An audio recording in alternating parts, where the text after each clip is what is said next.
राधे राधे बच्चों। आज की इस वीडियो में हम बात करने वाले हैं क्लास 12th के इंग्लिश के 2022 के पेपर की कंप्लीट ग्रामर की। अगर आप इंग्लिश में बहुत ही अच्छे मार्क्स गेट करना चाहते हो तो आप लोगों को ग्रामर की सबसे ज्यादा प्रैक्टिस करनी चाहिए। इसके लिए मैं आपको हर एक ईयर के जो पेपर है वो रेगुलर अपलोड करते जा रहा हूँ ताकि आपकी ग्रामर बहुत ही शानदार हो जाए और आप एग्जाम में पूरे मार्क्स जो है वो ग्रामर के आसानी से गेट कर लें। इसके अलावा मैं आपको पेपर का एग्जाम का पैटर्न भी बताने वाला हूँ और किस तरह से एग्जाम में लिखना है। ये भी सारी चीजें मैं आपको वीडियोस के अंदर बताते जाऊंगा। वीडियो को पूरा देखोगे तो आपको सारी चीजें क्लियरली समझ में आ जाएंगी। एग्जाम में क्वेश्चन किस तरह से अटेम्प्ट करना है वो भी आपको समझ में आ जाएगा। तो आज हम डिस्कस करने वाले हैं एमपी बोर्ड क्लास 12th का इंग्लिश का जो एग्जाम पेपर है उसको, जिसमें मैं आपको ग्रामर के साथ साथ उसके do as directed, filling the blanks और उसके बाद में राइटिंग स्किल्स के लेटर, एडवर्टाइजमेंट, नोटिस, उसके बाद में रिपोर्ट राइटिंग और लिटरेचर के बारे में भी सब कुछ क्लियरली बता देने वाला हूं। नोट्स टाइटल में कौन सा पैसेज पूछा गया था और अनसीन पैसेज कौन सा पूछा गया था, ये भी सारी चीजें मैं आपको क्लियर कर दूंगा। क्योंकि अच्छे मार्क्स लाना होता है ना, तो प्रीवियस ईयर्स के जो एग्जाम पेपर हैं उस पर अच्छी पकड़ आपने बना ली तो आपके बहुत ही अच्छे मार्क्स आ जाएंगे। तो चलिए पहले बच्चों हम स्टार्ट करते हैं। हमारा मेन काम जो है वो 2022 का जो एग्जाम पेपर है उसको सॉल्व करना है। सबसे पहले तो मैं आपको बता दूं, आपका जो पेपर है वो सेट में आता है, सेट ए बी सी और डी। उसके बाद आपका टोटल नंबर का पेपर जो आएगा वो 80 मार्क्स का आएगा, जिसमें आपको टोटल 15 क्वेश्चन देखने को मिल जाएंगे। 3 घंटे का टाइम जो है वो आपको पूरा का पूरा दिया जाएगा। तो प्यारे बच्चों, सबसे पहले नंबर पे एक बात बजाएगा, मैं आपको बता रहा हूँ 2022 के पेपर की बात कर रहे हैं, ठीक है ना। तो 2022 का पेपर अपन देख रहे हैं। चलिए सबसे पहले नंबर पे हम इसको एक चीज देखते हैं कि किस तरह के ग्रामर जो है वो यहाँ पे पूछी जाती है। बिल्कुल ध्यान से देखोगे ना तो सब कुछ समझ में आ जाएगा और आप बहुत ही बढ़िया नंबर जो है वो एग्जाम में ले आओगे। चलिए सेक्शन नंबर सी पे जा रहे हैं, यहीं से ग्रामर की शुरुआत होती है। सबसे फर्स्ट वाले क्वेश्चन को पढ़ते हैं, क्या आपसे पूछा गया है, ठीक है ना। I have seen days lot of places, ठीक है। तो प्यारे बच्चों, आ लॉट ऑफ खुद अपने आप में एक पूरा के पूरा डिटरमाइनर की तरह काम करता है। तो यहाँ पे आ जाएगा I have seen a lot of places. तो यहाँ पे आपको सही ऑप्शन क्या रहेगा, बी वाला रहेगा। ये आपको फिल करना है, ठीक है ना। अगले वाले क्वेश्चन की हम बात करते हैं तो क्या लिखा हुआ है, I prefer tea space coffee. तो प्यारे बच्चों, यहाँ पर टी और कॉफी दो अलग अलग ऑब्जेक्ट लिखे हैं। कभी भी दो अलग अलग ऑब्जेक्ट में हमको प्रेफरेंस देना हो तो प्यारे बच्चों यहाँ पे हम किसका यूज करते हैं, टू का यूज करते हैं। कुछ बच्चे देन लगा के आ जाते हैं, प्यारे बच्चों गलत है। देन का यूज कंपैरेटिव डिग्री में या फिर कंपैरिजन करने के साथ किया जाता है। यहाँ पे हम कंपैरिजन नहीं कर रहे हैं बल्कि एक चीज को प्रेफर कर रहे हैं। तो यहाँ पे हम क्या लगाएंगे, टू लगाएंगे। सही आंसर लिख कर आओगे तो सही मार्क्स मिलेंगे और अच्छे नंबर भी एग्जाम में जरूर आएंगे। थर्ड क्वेश्चन में आपसे क्या पूछा है वो भी सुनिएगा, मैंगोज आर बीइंग। तो प्यारे बच्चों यहाँ पर बीइंग लिखा हुआ है। अब जिस बच्चों ने ग्रामर को पढ़ा है उन्हें मालूम है कि बीइंग के साथ वर्ब की थर्ड फॉर्म यूज होती है पैसिव वॉइस में। तो यहाँ पर हम वर्ब की थर्ड फॉर्म पता है क्या यूज करेंगे, बॉट का यूज करेंगे। तो BOUGHT यहाँ पे सही आंसर आ जाएगा। ये आपको लगा के आना है। इसके बाद की हम बात करते हैं, लिखा हुआ है Anand is space MA in English. तो प्यारे बच्चों यहाँ पे MA का यूज हुआ है। अब MA को हिंदी में लिखेंगे तो MA कुछ इस तरह से लिखाएगा और फर्स्ट वाला जो अक्षर बनेगा वो देखो A से N का बनेगा। तो क्या ये यूज करना चाहिए, यहाँ पे N का यूज करना चाहिए। बिल्कुल सरल तरीके का कंसेप्ट था जो मैंने आपको बता चुका हूं, ठीक है ना। इसके बाद हम बात करते हैं क्वेश्चन नंबर 5 की और 6 की और 7 की। तो क्वेश्चन में आपसे क्या बोला है, have you space complain against us. क्या आपको हमारे खिलाफ कोई शिकायत है। तो प्यारे बच्चों यहाँ पे मेनी और मच का यूज तो करना ही नहीं है, आपको सम और एनी में से ही एक आंसर लिखना है। मैंने आपको बताया है कि सम का यूज जो है वो पॉजिटिव सेंटेंस में किया जाता है, एनी का यूज नेगेटिव सेंटेंस में किया जाता है। अगर कोई सा सेंटेंस क्वेश्चन मार्क वाला है तो देखो ये क्वेश्चन मार्क वाला है, और अगर विल और वुड से स्टार्ट होगा तो क्या लगाएंगे, सम लगाएंगे। लेकिन कोई सी अदर हेल्पिंग वर्ब से स्टार्ट होगा तो क्या लगाएंगे, एनी लगाएंगे।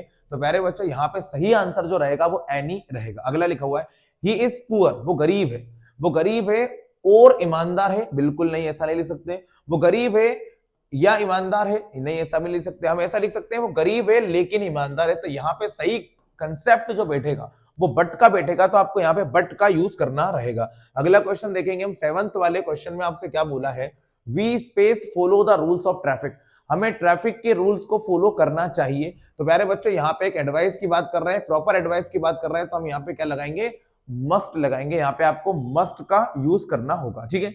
ये हो गए हमारे ग्रामर के फिल इन द ब्लैंक्स वाले क्वेश्चंस। इसके अलावा मैंने सारी वीडियोस जो है वो हमारे चैनल पे ग्रामर की अपलोड करके रखी है, जिसमें एक एक चीज को बारीकी से मैंने समझा रखा है। अगर आप उन वीडियोस को देख लेते हो तो आपके सारे डाउट्स जो है वो आसानी से क्लियर हो जाएंगे। अब आपका क्वेश्चन कुछ इस तरह का है, प्यारे बच्चों यहाँ पे आपसे बोला है the boy is my cousin, ठीक है। डू एज डायरेक्टेड की स्टार्ट कर रहे हैं हम। The boy is my cousin, वो लड़का मेरा कजिन है। The boy is wearing a red shirt, वो लड़का जो रेड शर्ट पहने हुए है। तो प्यारे बच्चों इसे हम किससे कनेक्ट करेंगे, हु से जोड़ना है, ये एक रिलेटिव क्लॉज है, तो हमें यहाँ पे इसको जोड़ना रहेगा। तो प्यारे बच्चों बिल्कुल ध्यान से सुनिएगा, रिलेटिव क्लॉज के अंदर दो सेम शब्दों को एक ही माना जाता है, ठीक है ना। यहाँ पे द बॉय और द बॉय सेम शब्द है, तो इसकी जगह पर हम पता है किसका यूज करेंगे, हु का यूज करेंगे। इसे कुछ इस तरह से लिख सकते हैं, द बॉय, है ना, the boy who is wearing, the boy who is wearing a red shirt, वो लड़का जो कौन सी शर्ट पहना हुआ है, रेड शर्ट पहना हुआ है, कॉमा लगा के लिख दीजिएगा, इज माय कजिन, वो मेरा क्या है भाई, कजिन है, ऐसा लिख सकते हो। और अगर ज्यादा ही दिक्कत आ रही है तो ऐसा भी लिख देना, the boy is my cousin who is wearing a red shirt, यहीं पे इसकी जगह पे हु लगा देना, बात ही खत्म कर दो, खत्म क्या। अगला वाला क्वेश्चन देखते हैं क्या लिखा हुआ है। अब प्यारे बच्चों यहाँ पे आपको एक कंजक्शन का यूज करना है, सो दैट का। मैंने आपको 1000 बार सिखा रखा है सो दैट का यूज करना किस तरह से करते हैं। प्यारे बच्चों वेरी की जगह पर क्या लग जाएगा, सो लग जाएगा, और इस फुल स्टॉप की जगह पर क्या लग जाएगा, दैट लग जाएगा, तो आपका आंसर बन जाएगा, his brother is so studious that he rarely find time for entertainment, ठीक है ना। उसका जो भाई है वो बहुत ही ज्यादा स्टूडियस है, मतलब पढ़ाई में लगा रहता है, मुश्किल ही है कि उसको एंटरटेनमेंट के लिए क्या मिले, टाइम मिल पाए। अगला क्वेश्चन लिखा है, her pen put ink some she in, इसको रीअरेंज करना है प्यारे बच्चों, और रीअरेंज इस तरह से करना है कि एक मीनिंगफुल सेंटेंस बन पाए। मीनिंगफुल मतलब कि उसका कोई ना कोई मीनिंग हो। अभी यह सेंटेंस का कोई मीनिंग थोड़ी नहीं है, तो हम यहाँ पे सबसे पहले सेंटेंस की शुरुआत करेंगे शी से, तो आंसर बनेगा शी पुट, है ना, पहले आएगा शी, फिर आएगा पुट, फिर आएगा सम, शी पुट सम, फिर आ जाएगा इंक, तो यहाँ पे हम लिख देंगे शी पुट सम इंक, फिर आ जाएगा इन, और फिर आ जाएगा हर, और फिर आ जाएगा पेन। तो प्यारे बच्चों इस तरह से आपका जो सेंटेंस है ना वो कंप्लीट हो जाएगा, और कोई भी प्रॉब्लम जो है वो यहाँ पे आपको फेस नहीं करनी होगी।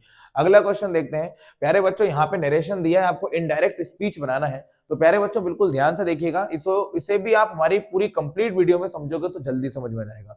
तो यहाँ हम लिखेंगे नेहा, ठीक है, नेहा लिखने के बाद हम यहाँ पे लिख देंगे सैड, नेहा सैड दैट, ठीक है, ये अपन यहाँ पे लिख देंगे, नेहा ने कहा कि।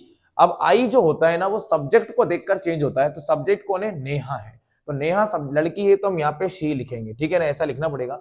नेहा सेड दैट, नेहा ने कहा कि, शी वांटेड की जगह पे लिखेंगे वांटेड, क्योंकि यहाँ पे सेड लिखा है तो पास्ट में ही बनेगा, तो लिखेंगे शी वांटेड टू ओपन, और दिस बैग को लिखेंगे हम प्यारे बच्चों दैट बैग। अगर आपको नरेशन को बहुत अच्छी तरह से समझना है तो आप हमारे वीडियो लेक्चर्स को देखोगे रिकॉर्डेड वाले, तो आपको सभी चीजें क्लियरली समझ में आ जाएंगी, ठीक है ना।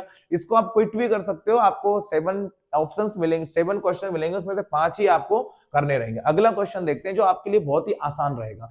एज सून एज, ये मैंने आपको कई सारे वीडियोस में पहले ही करा रखा है, आपके लिए सबसे ज्यादा आसान टॉपिक बन जाएगा, ठीक है ना। As soon as the boys saw the principal, जैसे ही लड़कों ने प्रिंसिपल को देखा, वर्ब की second form, they became silent, वो सबके सब क्या हो गए, साइलेंट हो गए। इसे एक कंजक्शन से जोड़ना है जिसका नाम क्या है, नो सूनर देन। तो प्यारे बच्चों सबसे पहले हम एज सून एज की जगह पर ही क्या लिख देंगे, नो सूनर देन, है ना, नो सूनर पहले लिख देंगे। फिर जो सेंटेंस आपको दिया हुआ है इसे हम बनाएंगे इंटेरोगेटिव। मेरी बातों को ध्यान से सुनो, मैं आपसे बात क्या कर रहा हूं, ठीक है ना। एज सून एज की जगह पे लगाएंगे नो सूनर, उसके बाद जो सेंटेंस आपको यहाँ पे दिया हुआ है इसे आपको बनाना रहेगा इंटेरोगेटिव। इंटेरोगेटिव बनाना है तो प्यारे बच्चों इंटेरोगेटिव सेंटेंस की शुरुआत हेल्पिंग वर्ब से होती है, तो यहाँ पे सबसे पहले हेल्पिंग वर्ब ही लिखना है, मतलब यहाँ पे सेकंड फॉर्म लगी है तो यहाँ पे आपको डिड लिखना चाहिए, ठीक है ना। No sooner did the boys, ऐसा बनेगा, no sooner did the boys, फिर शॉ की जगह पे सी आ जाएगा, क्योंकि डिड खुद वर्ब की सेकंड फॉर्म है, तो आप यहाँ पे शॉ को सी लिखेंगे। No sooner did the boys see the principal, ये आपने लिख दिया। उसके बाद आप इस फुल स्टॉप की जगह पर एक कॉमा की जगह पर क्या लगा लोगे, देन लगा लोगे, फिर लिखेंगे हम दे, फिर आ जाएगा बिकेम, और फिर आ जाएगा साइलेंट। तो इस तरह से आपको इस क्वेश्चन को सॉल्व करना है, और हर साल के पेपर में ये वाला क्वेश्चन तो बनता है। 1 नंबर का नो सूनर देन, 1 नंबर का सो दैट, 1 नंबर का इफ अनलेस, 1 नंबर का पैसिव वॉइस, रीअरेंज, ये तो फिक्स है आपके। अगला क्वेश्चन देखो पैसिव वॉइस का ही आ गया, ठीक है प्यारे बच्चों। तो पैसिव वॉइस बनाने के लिए सबसे पहले हम यहाँ पे लिखेंगे ऑब्जेक्ट को, मतलब कि काइट्स को। आर लगा हुआ है, कॉन्टिन्यूअस टेंस है, तो यहाँ पर भी हम क्या लगा लेंगे, आर लगा लेंगे।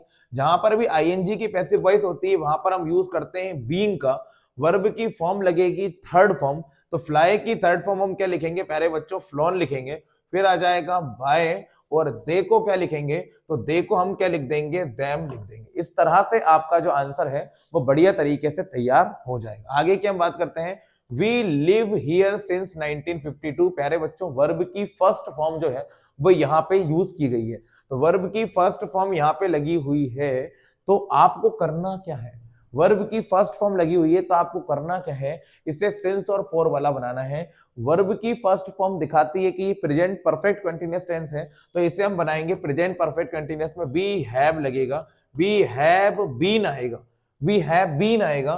फिर अच्छा पास्ट परफेक्ट कंटीन्यूअस बनाना होता तो यहाँ पे लिव्ड लिखा होता, ठीक है, यहाँ पे एस लगा होता तो हैव की जगह पे हैज लग जाता, याद रखना पड़ेगा आपको, ठीक है। वी हैव बीन, फिर आ जाएगा लिविंग, फिर आ जाएगा हियर, फिर आ जाएगा सिंस, फिर आ जाएगा 1952। ये आपके ग्रामर का पूरा कंप्लीट सेंटेंस जो है वो खत्म हो गए हैं। इसके अलावा हम बात करते हैं सेक्शन नंबर डी की, तो ये आपसे क्वेश्चन पूछा है, ठीक है प्यारे बच्चों, ये 2024 के पेपर में भी आया था और इस बार देखो फिर हमको 2022 में ही मिल गया। मतलब 100% में गारंटी दे रहा हूं आपको, ये वीडियो रिकॉर्ड करके बैठ जाओ आप चाहो तो, ये 2026 के पेपर में आपको गारंटी के साथ मिलेगा। बिल्कुल मैं आपसे बोल रहा हूं, आप लोगों को बिल्कुल रट देना चाहिए, पेपर में पक्का आपको देखने को मिलेगा ही मिलेगा, ठीक है ना। अच्छा चैप्टर का नाम देखते हैं, when I first visited Gandhi ji, जब मैं पहली बार गांधी जी से मिला, ठीक है। कब की बात है, 1942 को। कहां पे मिला, इन हिज आश्रम सेवाग्राम में। तो प्यारे बच्चों यहाँ पे जो आई वाला वर्ड यूज किया गया है, ये यूज किया गया है लुईस फिशर के लिए ना। कुछ बच्चे इसको समझते हो कि राजकुमार शुक्ला के लिए, राजकुमार शुक्ला के लिए नहीं यूज हुआ है, ठीक है ना। आगे की हम बात करते हैं, क्वेश्चन में यही पूछ लेगा, who came to meet Gandhi ji, Gandhi ji से मिलने के लिए कौन आए थे। तो प्यारे बच्चों गांधी जी से मिलने के लिए तो राजकुमार शुक्ला ही आए थे, लेकिन यहाँ पे जो आई वाला वर्ड यूज किया गया है वो किसके लिए यूज किया गया है, लुईस फिशर के लिए यूज किया गया है, ठीक है ना। गांधी जी से मिलने के लिए कौन आए थे, तो याद रखो राजकुमार शुक्ला आए थे, ठीक है, आपको याद रखना है। Gandhi ji had gone to the annual convention of Indian national Congress party in, Gandhi ji Indian national Congress party के नेशनल कन्वेंशन के लिए कब गए थे, तो आंसर यहीं पे लिखेंगे अपन, देखो कहीं ना कहीं जरूर मिलेगा, बिल्कुल ध्यान से पढ़ोगे तो आपको मिल जाएगा, ठीक है ना। He had gone to the December 1916 annual convention of Indian National Congress, 1916 आएगा, तो प्यारे बच्चों 1916 आंसर बिल्कुल करेक्ट रहेगा। Where is Champaran situated, Champaran कहां पर है, तो प्यारे बच्चों यहाँ पे आप पढ़ोगे तो ऑप्शन देखना, चाइना तो गलत हो गया, श्रीलंका भी गलत हो गया, इन दोनों में से कोई ना कोई सही आंसर है, तो अपन ऊपर देख लेते हैं, in the foothills of the towering Himalayas, in the foothills of the Aravallis, ठीक है। तो अब यहाँ पे देखो आपको मिलेगा, in it was in the foothills of the towering Himalayas, तो प्यारे बच्चों यहाँ पे आपको फर्स्ट वाला ऑप्शन जो है वो सही है, वो लगा देना है, ठीक है।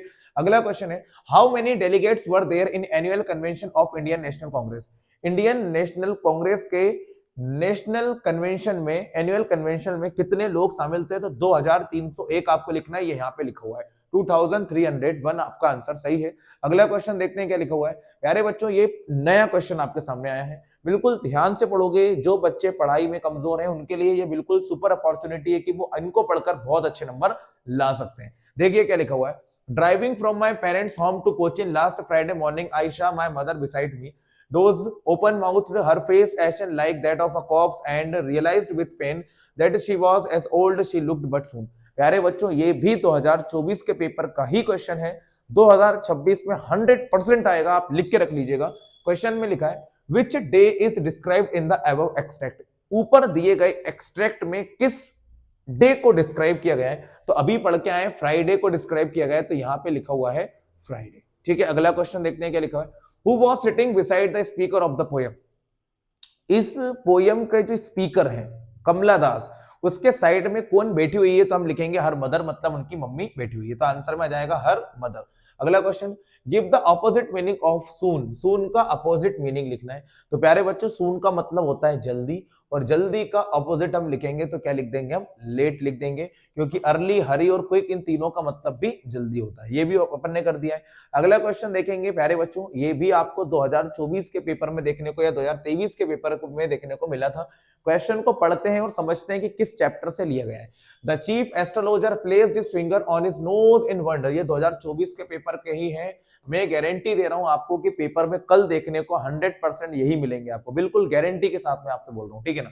The chief astrologer placed his finger on his nose in wonder, a baby barely 10 days, ठीक है प्यारे बच्चों। देखो अब अपन पढ़ते हैं, where did the chief astrologer place this finger, chief astrologer ने अपनी फिंगर को कहां पे प्लेस किया था, तो हम लिखेंगे ऑन हिज नोज। अभी ये को पहली लाइन में मिल गया था अपन को ये, तो ठीक है ना, ऐसे आंसर आप ढूंढ के लिख दोगे। अगला question, how old was the baby Prince when he opened his lips in speech, वो बच्चा कितने दिन का था जब उसने अपने मुंह को ओपन किया था बोलने के लिए, तो हम लिखेंगे 10 days ओल्ड। ये भी अभी ऊपर पैसेज में लिखा है इसलिए मैंने आपको डायरेक्ट बता दिया है। अगला question, who are the enemies according to the astrologer, astrologer के से अकॉर्डिंग कौन एक दूसरे के एनिमी है, तो the bull and the tiger, ये अपन को ऊपर ही पैसेज में देखने को मिल जाएगा, तो हम लिख देंगे the bull and the tiger, ये आपका आंसर हो जाएगा। अगला क्वेश्चन है, give the opposite of friend, friend का ऑपोजिट लिखेंगे तो क्या बन जाएगा, एनिमी बन जाएगा। एनिमी मतलब होता है दुश्मन। ये भी अपन ने कंप्लीटली कर दिया है। इसके मार्क्स तो आपको बिल्कुल फ्री के मिलने वाले हैं। अब हम बात करते हैं क्वेश्चन आंसर की कि किस तरह से क्वेश्चन आंसर को पूछा जाता है एग्जाम में, ठीक है। क्वेश्चन आंसर बड़े आसान से आते हैं, बस थोड़ी सी प्रैक्टिस अगर आप लोग कर लोगे तो आपके बिल्कुल अच्छे मार्क्स एग्जाम में बन जाएंगे। चलिए एक बार मैं आपको बता देता हूं कि किस तरह से क्वेश्चन पूछे जाते हैं। पहला क्वेश्चन पढ़ते हैं, What was France expected to be prepared with for school that day? France से स्कूल के लिए किस चीज को तैयार करने की उम्मीद की गई थी, तो आंसर लिखा हुआ है, France was expected to be prepared of the topic of participles because M. Hamel had said that he would ask question to him. France से उम्मीद की गई थी कि वो पार्टिसिपल्स वाले टॉपिक को बहुत अच्छी तरह से करके लाएगा, क्योंकि उसके जो टीचर है एम हेमेल, वो उससे कोई ना कोई क्या करेंगे, क्वेश्चन करेंगे। अगला क्वेश्चन है, what is Saheb looking for in the garbage dump, Saheb जो है वो कचरे के ढेर में से किस चीज को ढूंढ रहा है, where is he and where has he come from, वो कहां पर है और वो कहां से आया है। सेकंड चैप्टर से लिया गया है, लोस्ट स्प्रिंग, जिसकी राइटर अनीस जंग है। ये क्वेश्चन लिखा हुआ है, Saheb is looking for gold and rupees in the garbage dump, Saheb जो है वो कचरे के ढेर में से गोल्ड और रुपीज को ढूंढ रहा है। He is in the neighbourhood of the writer, और ये राइटर के नेबर में रहता है। His family has came from Dhaka Bangladesh, उसकी जो फैमिली है वो ढाका बांग्लादेश से आई है in 1971 and now lives in Seemapuri, और अभी कहां पे रहता है, तो सीमापुरी में रहता है। थोड़ा स्पीड से मैं आपको बताते जा रहा हूं क्योंकि एग्जाम के लिए अपन को टाइम भी कम बचा है और है ना, वीडियो को मैं ज्यादा लॉन्ग नहीं करना चाहता। अगला लिखा है, why was Douglas determined to get over his fear of water, William Douglas पानी के डर से बाहर आने का डिसीजन क्यों लेते हैं। तो प्यारे बच्चों ये थर्ड चैप्टर जो है उससे लिया गया है, तो इसको भी अपन पढ़ लेते हैं, क्या आंसर बनेगा, ये क्वेश्चन है आपका, ठीक है। Why was Douglas determined to get over his fear of water, William Douglas ने पानी के डर से बाहर आने का डिसीजन क्यों लिया, तो हम आंसर पढ़ेंगे, Douglas was determined to get over his fear of water, Douglas ने पानी के डर से बाहर आने का डिसीजन इसलिए लिया because he was not able to go for swimming, boating and fishing, क्योंकि ना तो वो स्विमिंग के लिए जा पा रहे थे, ना वो बोटिंग के लिए जा पा रहे थे, ना ही वो फिशिंग के लिए जा पा रहे थे।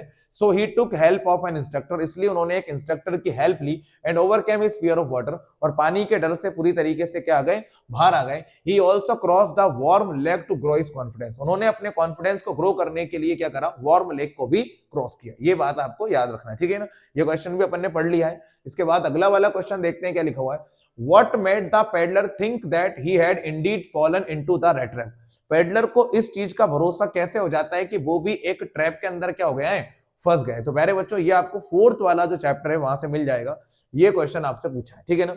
What made the peddler think that he had indeed fallen into the rat trap, having stolen the crofter's money the peddler thought that it was not safe to walk along the public highway, so he went towards the wood and lost his way, so he thought that he had indeed fallen into the rat trap. ये question का answer आपको complete कर लेना है। मैं question answer से बताते जा रहा हूं, आपको तैयारी खुद से करना है। अगला क्वेश्चन है आपका, list the places that Gandhi ji visited, तो प्यारे बच्चों ये आपका फिफ्थ वाला जो चैप्टर है इंडिगो, उससे लिया गया है। इसका आंसर भी मैं आपको बता देता हूं, ये आपको आंसर यहां से मिल जाने वाला है, ठीक है। इस साल के एग्जाम में 100% आपको देखने को मिलेगा ही मिलेगा ये क्वेश्चन, आप बिल्कुल रट दीजिए, बिल्कुल आपको क्वेश्चन मिल जाएगा, ठीक है ना। इसके बाद हम बात करते हैं, क्वेश्चन है आपका, why do most celebrities right despise being interviewed, अधिकतर सेलिब्रिटीज जो होते हैं वो इंटरव्यू से नफरत क्यों करते हैं, तो ये आपको मिलेगा चैप्टर नंबर 7 में, ये लिखा हुआ है। Most celebrities despise being interviewed because they consider that it is an unwarranted intrusion on their private life and it create many problem for them. They regard themselves as victim of interview because the people also troll them. ये question आपको कर लेना है बढ़िया तरीके से, ये आपका आंसर हो जाएगा। अगला क्वेश्चन है, how in your opinion can Mukesh realise his dream? आपको क्या लगता है मुकेश अपने सपने को किस तरह से रियलाइज कर सकता है? ये आपको मिलेगा चैप्टर नंबर 2 में। इसका आंसर भी मैं आपको बता देता हूं, आपको खुद ही तैयारी करना है तो आप लोग एक बार पढ़ लीजिएगा, बाकी मैं आपको सिर्फ और सिर्फ क्वेश्चन बता रहा हूं। How is your opinion can Mukesh realise his dream? ये क्वेश्चन बढ़िया तरीके से तैयार करो, आपके बहुत ही शानदार मार्क्स जो है वो एग्जाम में आ जाएंगे। इसके अलावा हम बात करते हैं क्वेश्चंस की, तो यहाँ पे आपसे पूछा है ये वाला क्वेश्चन जो आपको दिया है, ये पोएम रिड्यूस हो गई है तो आपको करने की जरूरत नहीं है। ये क्वेश्चन देखेंगे, what will counting up to 12 and keeping still help us to achieve? तो ये आपको मिलेगा पोएम वाले सेक्शन में। मैं आपको पोएम वाले सेक्शन की तरफ भी ले जाता हूं ताकि आपके डाउट जो है वो बिल्कुल एकदम परफेक्टली क्लियर होते रहे, कोई भी समस्या आपको बिल्कुल भी जकड़ ना पाए। ये क्वेश्चन आपको दिया हुआ है, ठीक है। What will counting up to 12 and keeping still help us achieve? ये क्वेश्चन आपको कंप्लीट कर लेना है। इसके अलावा हम बात करते हैं, ये क्वेश्चन कर लीजिएगा, list the things of beauty mention in the poem. इस पोएम के अंदर मेंशन की गई उन चीजों की लिस्ट बनाओ जो ब्यूटी को दर्शाते हैं। ये आपको मिलेगा a thing of beauty poem से, ये लिखा हुआ है question, list the things of beauty mention in the poem. तो प्यारे बच्चों इस साल 100% सैल्यूट कर रहा हूं, इस क्वेश्चन को आना ही है, चैलेंज दे रहा हूं, इस क्वेश्चन को आना ही है। तो आप लिख देंगे, according to the poem there are many things of beauty that help us to forget our sorrows. These are the sun, the moon, the young and old banyan tree, simple sheep, flowers, clear stream of water and musk roses. ये question आप बिल्कुल दमदारी के साथ करिएगा, आपका 100% exam में फंसेगा ये question. अगला क्वेश्चन है, what is the childish longing that the poet refers to? ये आपको मिलेगा रोड साइड स्टैंड वाली पोएम में। तो इस क्वेश्चन को भी बिल्कुल घोल के पी जाना, क्योंकि ये क्वेश्चन 100% पेपर में आने के लिए तैयार रहेगा, है ना। ये क्वेश्चन आपको यहाँ मिल जाएगा, मोस्ट से भी ज्यादा मोस्ट इंपॉर्टेंट क्वेश्चन मान रहा हूं मैं इसको, क्योंकि 100% आना ही है पेपर में, ठीक है ना। इसके बाद हम बात करते हैं क्वेश्चन नंबर नेक्स्ट की। अब आपको मिलेगा अगला क्वेश्चन विस्तास वाली बुक से। क्वेश्चन क्या है, who was doctor Sadao, where was his house? Doctor Sadao कौन थे और उनका घर कहां पर था, ये आपसे पूछा है। तो प्यारे बच्चों इसके लिए भी मैं आपको ले जाता हूं इसी वाले चैप्टर के पास में, कि डॉक्टर सदाव कौन थे और उनका घर कहां पर था, ठीक है। ये क्वेश्चन है आपका मोस्ट इंपॉर्टेंट क्वेश्चन है, इस साल एग्जाम में 100% पूछा जाएगा। Doctor Sadao was a Japanese surgeon who had been educated in America. Doctor Sadao एक जापानीज सर्जन थे जो कि अमेरिका में पढ़े हुए थे, क्योंकि he made a promise to his father. इन्होंने अपने फादर से एक प्रॉमिस किया था to continue his further studies in America, कि अपने आगे की पढ़ाई को अमेरिका में कंटिन्यू करेंगे। His house was on a spot of the Japanese coast. इनका जो घर था वो जापानीज कोस्ट के पास में ही था। ये क्वेश्चन आपको बढ़िया तरीके से कंप्लीट कर लेना है। इसके बाद की हम बात करते हैं, इस वाले क्वेश्चन को देख लो, ये वाला चैप्टर रिड्यूस है, आपकी बुक में नहीं मिलेगा, इसको आप मत कीजिएगा। ये क्वेश्चन कर लीजिए, who is the tiger king, why does he get this name? Tiger king कौन है और उसे ये नाम क्यों दिया गया है? तो प्यारे बच्चों ये क्वेश्चन आपको यही मिल जाएगा कि टाइगर किंग कौन है, ये क्वेश्चन आपको कंप्लीट कर लेना, ठीक है ना। The tiger king is the Maharaja of Pratibandapuram, he is the hero of his state, he gets this name because he is a great warrior and he won many wars. आगे और भी कर सकते हैं, as well as he is predicted by an astrologer to be killed by a real tiger, so he got this recognition. ये question आपको अच्छी तरह से कंप्लीट कर लेना है। इसके अलावा हम बात करते हैं मोस्ट से भी ज्यादा most important question, why should child labour be eliminated and how? ये आपको मिलेगा सेकेंड वाले चैप्टर में। तो आप इसको बढ़िया तरीके से कर लोगे तो आपको ये आंसर भी मिल जाएगा ना। चाइल्ड लेबर वाला जो क्वेश्चन है वो आपको यहाँ पे कंप्लीट करना है, ये आप यहाँ से देख लीजिएगा, है ना। Why should child labour be eliminated and how? Child labour should be eliminated because it is a curse for children's childhood. Childhood is the period of mental and physical development of the children, but the children will do work, so they will not be able to develop as well as their education will suffer. और इसे खत्म कैसे कर सकते हैं तो याद रखिएगा, in order to eliminate this problem, government should enact a law faithfully and parents must be made aware for this. ये क्वेश्चन आपको कंप्लीट करना है. इसके अलावा हम बात करते हैं What made the peddler finally change his ways? Peddler ने आखिरकार अपने रास्ते क्यों बदल लिए? ये आपको मिलेगा फोर्थ वाले चैप्टर में, है ना. थोड़ी ज्यादा वर्डिंग में लिखना है तो आप ना वर्ड्स को ज्यादा लिखने की कोशिश कीजिएगा, यहाँ पे थोड़ा छोटा लिखा है ना. What made the peddler finally change his ways? है ना. The peddler finally changed his ways because he got hospitality and honor by the Adela Williamson, so he decided to do good work and return to the kind way. ये question आप करेंगे. उसके बाद ये question most से भी ज्यादा most important है. How does Eco find the time to write so much? Umberto Eco को लिखने का इतना ज्यादा समय कैसे मिल जाता है, ये हमको बताना है. How does Eco find the time to write so much? ये क्वेश्चन आपको यहां मिलेगा, ठीक है ना. We think that Echo find the time to write so much because he does not waste a little time. Even if he is waiting for someone, so he would write until the visitor reaches to him. He fills his empty time with work. ये question आप और complete कर लेंगे, ठीक है ना। इसके अलावा हम बात करते हैं तो प्यारे बच्चों ये पोयम रिड्यूस है, आपको नहीं करना है। ये क्वेश्चन मोस्ट इंपॉर्टेंट है, why is grandeur associate with the mighty dead, ठीक है। ये आपको पोयम में मिलेगा, ये आपको मिलेगा पोयम सेक्शन के अंदर। मैं आपको पोयम सेक्शन की तरफ ही ले जाता हूं ताकि आपका क्वेश्चन का जो डाउट है वो क्लियर हो जाए, है ना। ग्रैंडियर एसोसिएट वाला क्वेश्चन आपसे पूछा है तो ये आपको यहाँ पे मिल जाएगा, why is grandeur associate with the mighty dead. ये क्वेश्चन भी आपको बढ़िया तरीके से कंप्लीट कर लेना है। उसके बाद हम बात करते हैं तो इस साल के पेपर के लिए सबसे ज्यादा खूबसूरत और सबसे ज्यादा इंपॉर्टेंट क्वेश्चन है, Why is Antarctica the place to go to understand the Earth present, past and future? ये क्वेश्चन आप बढ़िया तरीके से कर लीजिएगा। इसको भी मैं आपको एक बार दिखा देता हूं कि ये आपको कहाँ मिलेगा और किस तरह से आपको इसे लिखकर आना है। ये क्वेश्चन आपको यहाँ आसानी से मिल जाएगा और आपको एग्जाम में बढ़िया तरीके से शानदार जानदार तरीके से लिखकर आना है। ये क्वेश्चन आपको यहाँ पे मिल जाएगा, ठीक है। ये लिखा हुआ है, Why is Antarctica the place to go to understand the Earth present, past and future? यहाँ से देख लीजिएगा। इसके अलावा मैंने सारी वीडियोस जो है वो बना रखी हैं, तो आपको कोई दिक्कत तो आनी ही नहीं है। आप वीडियोस को देख लोगे तो आपका सारा डाउट जो है वो क्लियर हो जाने वाला है। यहाँ तक की बात हमने समाप्त कर दी है, क्वेश्चन आंसर ग्रामर वगैरह सब देख लिया है। अब एक बार सेक्शन बी के ऊपर नजर मान लेते हैं। देखो क्या लिखा हुआ है, आपको एक एडवर्टाइजमेंट तैयार करना है, ठीक है ना। सॉरी, एक एडवर्टाइजमेंट तैयार करना है। आपको अपने घर का जो सामान है वो क्या करना है, बेचना है। प्यारे बच्चों ये आपको रिपीट हुआ है, कई बार रिपीट हो चुका है, तो मैं आपको यही सजेशन देना चाहूंगा कि इसको बिल्कुल रट लीजिएगा। मतलब आपको पेपर में 100% है कि आए ही आए। एक बार बढ़िया तरीके से करके चले जाओगे ना तो आपको पूरे नंबर जो है वो एग्जाम में मिल जाएंगे। ये आपको एडवर्टाइजमेंट बनाना है, इसकी सेपरेट वीडियोस मैंने बना रखी है, आप उनको भी देखोगे तो भी आपको समझ में आ जाने वाला है, ठीक है। ये आपको कंप्लीट करना है। इसके और में आपसे क्या पूछा है कि आपको एक शानदार सा पोस्टर तैयार करना है कंजर्वेशन ऑफ वाटर पे, ठीक है ना। पानी बचाने वाला पोस्टर आपको बनाना है। तो पोस्टर किस तरह से बना के आना है एग्जाम में, तो वो भी मैं आपको बता देता हूं, आप दिक्कत बिल्कुल मत पालो, ठीक है ना। पोस्टर की बात करते हैं तो पोस्टर आपको दिया है कंजर्वेशन ऑफ वाटर, पानी बचाने वाला टॉपिक आपको दिया हुआ है, ठीक है ना। तो आप कुछ इस तरह से उसको बना के आ सकते हैं। मैं एक बार आपको दिखा देता हूं ताकि आप एग्जाम में बिल्कुल भी छोड़कर ना आए, ठीक है ना।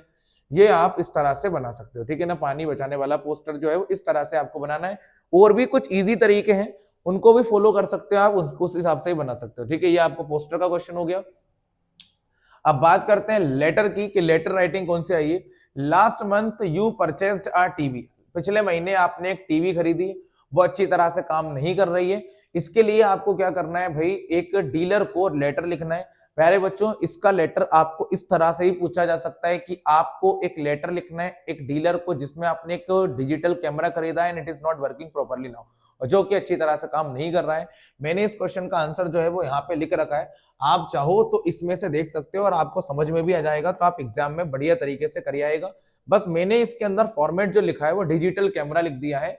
यहाँ पे डिजिटल कैमरा को हटाकर आप लोग क्या लिख सकते हो, टीवी लिख सकते हो। देखो थोड़ा सेंसिटिव वाले बच्चे बनो, क्वेश्चन में थोड़ा सा डिजिटल कैमरा की जगह अगर टीवी लिख देता है तो आप यहाँ पे टेलीविजन लिख के पूरा फॉर्मेट इसी तरह से यूज कर सकते हो, ठीक है ना। ये आपको अच्छी तरह से कंप्लीट कर लेना है।